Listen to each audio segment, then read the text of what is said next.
qualidade de ensino pra você criar. EAD, Unicesumar, do meu jeito, no meu tempo, em qualquer lugar. Dando continuidade aí à nossa sequência de resoluções, né, sobre a teoria de conjuntos, lá na nossa unidade 1, tópico 2, a gente falou sobre as operações elementares envolvendo conjuntos. Então, eu trouxe para a gente estar desenvolvendo aqui uma questão, que é um probleminha, falando sobre as operações, em especial aí os nossos diagramas de Venn.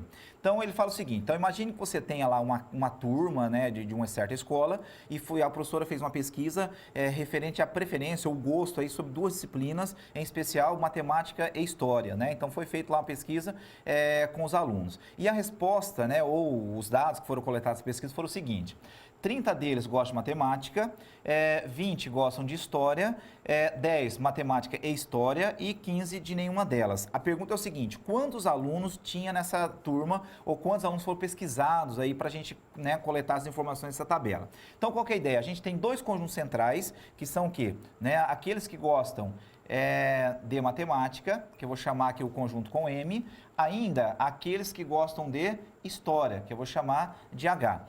Reparem que os dois conjuntos se cruzaram, por quê? Porque tem elementos que gostam tanto de matemática quanto de história. Então, neste caso específico, olha só, você tem o seguinte, tem 10 pessoas que gostam tanto de matemática quanto de história, então começamos aí colocando o 10, então ali na interseção começa com esse 10.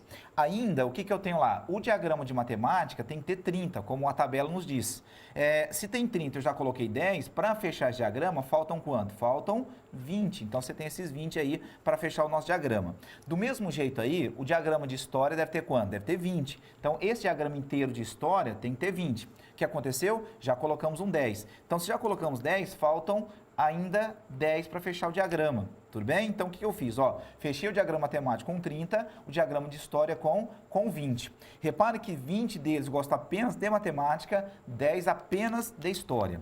Aí, para fechar a tabela, tem 15, né, que não gostam de nenhuma das disciplinas. Então, você tem um grupo aqui fora, então fora do diagrama, então vou colocar aqui uma certa quantidade, neste caso, 15, então são 15 pessoas aí que não gostam nem de matemática nem de história.